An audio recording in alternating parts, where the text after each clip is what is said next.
Hello, and welcome to what's probably going to become a multi-part series on this, the CPT Phoenix Jr.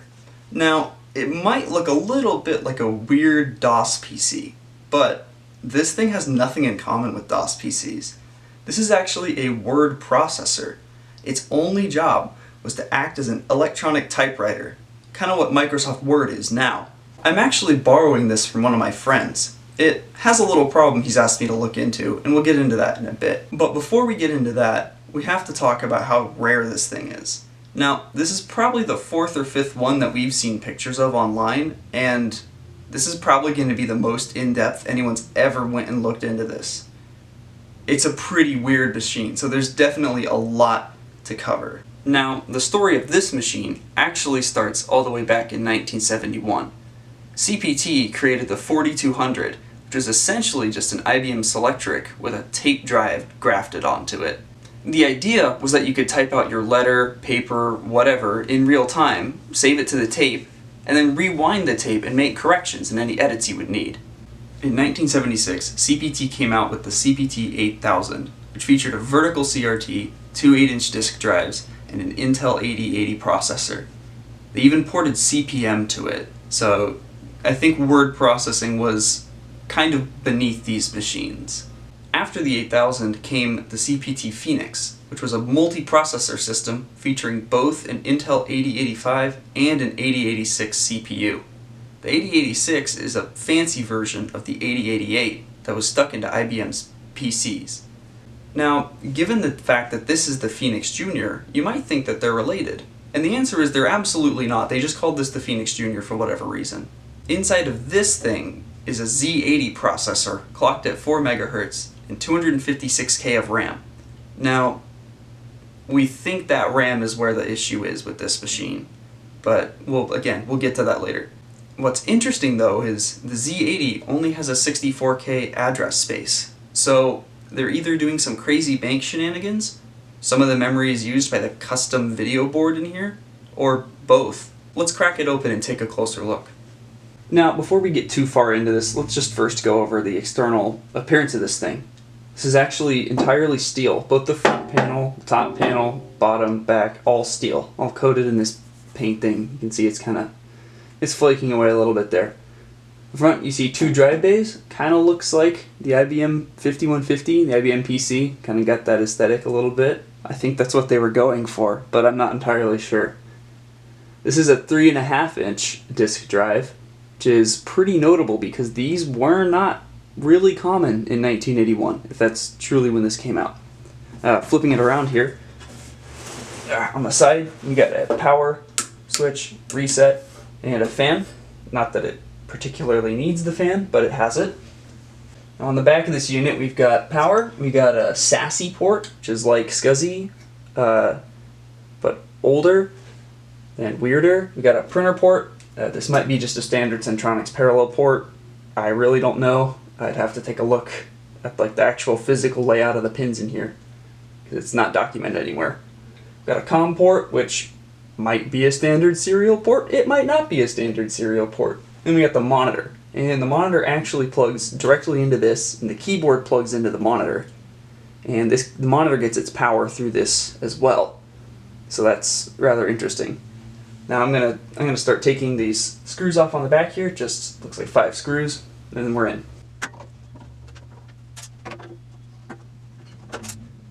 Oh, and by the way, this unit is serial number 05198, which could mean it's the 5198th unit produced. Could mean something completely different. Not entirely sure.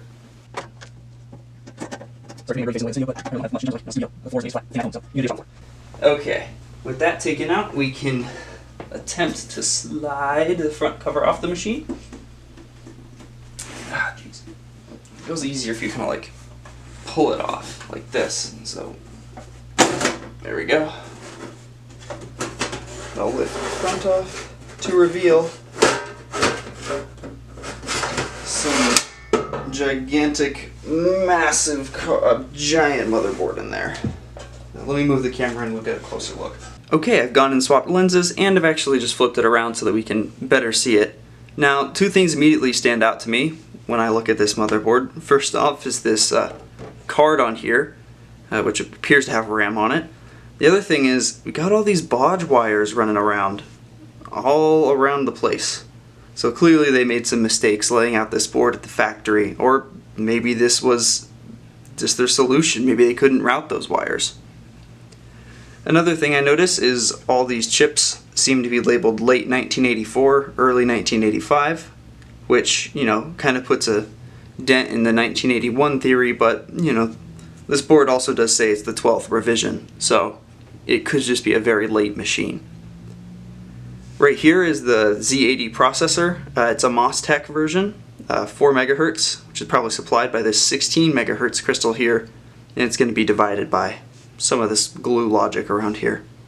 This is a DMA controller, coordinates memory access, transfers, really fast stuff. Could also probably be used by the video board, which is underneath here. This here is just an EPROM, erasable programmable read-only memory. And they've blocked off the little UV window. And I have actually dumped this and attempted to disassemble it, but didn't really get anywhere. This chip here, Texas Instruments chip, is a DRAM controller, because this is all DRAM. I'm not entirely sure what they need this for, but, you know, it's there. Now there is one thing about this board that does worry me, and let's get a close-up on that. And this is what's worrying me and making me think it's a memory problem with this thing. MT RAM. Now, I think these specific chips, the 4264s, were known to go bad. I know this is a thing in Apple IIs. I know the Commodore 64 might have had some of this that goes bad commonly. And I mean, this thing has, you know, 8, 16, 24. It's got 32 of these chips on the motherboard, and none of them are socketed. So if I want to figure out what's wrong with this thing, you know, I can't just go change this RAM out. I'd have to desolder it or clip the legs and solder in new ones, and that's really expensive. So I don't want to do that if I don't have to. So let me show you what I'm going to use to fix this. Now, I've gone and put on my wide-angle lens, because the thing I'm going to use to fix this is kind of a beast in its own right. I'm going to use this, an HP 16500B logic analyzer from the mid-90s. Now, this thing might be a bit outdated for modern usage, but it's got a bunch of really neat features that are absolutely useful for making sure that this thing is doing what it's supposed to do. I am, unfortunately, waiting on some parts to make sure that this thing can speak the language that this understands, but those should be here soon, and again, you'll see more of that in part 2. Thanks for watching this video. The next part should be out soon when I get those parts in.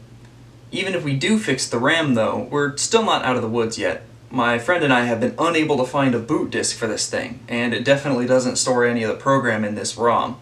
So if we can't find that, you know, this is still dead in the water. But, you know, at least we'll be able to get it that far. Even if we can't find a boot disk, there's still a project we can work on. My friend actually bought this machine for the keyboard it came with. It actually uses these really weird magnetic valve switches. It's kind of like weird core memory. And it doesn't speak any keyboard protocol that I'm aware of. It's definitely not PS2. The end goal for this keyboard is to turn it into a USB device. So that'll be a pretty fun project to follow along with as we try to figure out the keyboard protocol and how to make it all work. Maybe once we get this working, we can see if the boot ROM initializes the keyboard and see how it does that. Thanks for watching. I don't know how to end videos, so bye.